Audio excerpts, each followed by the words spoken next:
Hey everyone! Do you and a group of other people have an adventurous taste for food and are willing to try something new? Well, today I'm here to show you how to make an authentic dish from the Philippines, chicken adobo. This one dish is just enough to really experience the Filipino culture. It's tasty, it's delicious, and I'm pretty sure you'd love it. This is a common and traditional dish in the Philippines, and it's one of my favorites. I often like to assist my dad when making this, and I made it a few times myself. This recipe comes with a few modifications with everyone who makes this, so if you'd like, you can make a few changes yourself. But today, I'll be making my dad's version. First, I'll show you the few simple ingredients needed for this recipe, and then I'll show you how to make it with these easy steps. So let's begin by knowing what materials and ingredients are needed for this recipe. The materials you will need are a cutting board, a cutting knife, a whisk or any other mixing utensil you may have, some measuring cups, and a stovepat.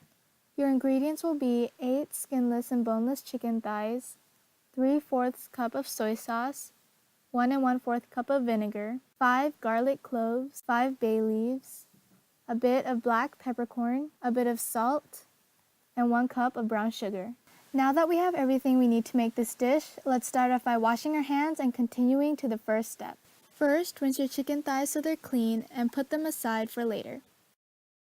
Then, grab your pot, measuring cups, and the rest of your ingredients so we can start making the marinade to put our chicken in. Measure 1 cup of brown sugar and put that into the pot. Then sprinkle in some salt and a bit of peppercorn. Next, you are going to get your cutting board, cutting knife, and garlic. You will smash, peel, and cut the garlic. Then add that to the pot as well. Then grab your whisk or any other mixing utensil you may have and mix all the contents of the pot together. Next, measure 1 1/4 cup of vinegar and pour that into the pot. Then measure 3/4 cup of soy sauce and pour that into the pot as well. Mix everything together until it is very well combined. Lastly, go back to your cutting board and get the chicken thighs. Then cut them into pieces as big or as small as you'd like. Then place the chicken pieces into the pot along with our marinade. For this step, I advise you to wear gloves if you have cuts or long nails. But with your hands, mix the chicken with the marinade until each piece has been coated. Then, cover the pot and place it in the refrigerator for 1 to 3 hours or overnight to marinate the chicken.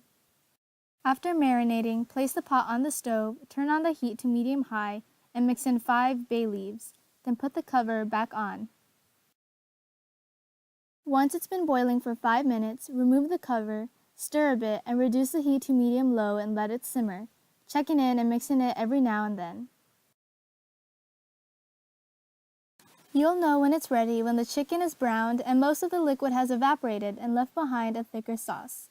Put the chicken and the sauce in a dish, serve, and enjoy.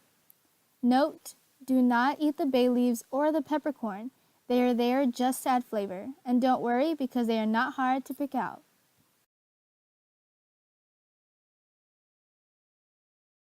Now, let's go over what we did today.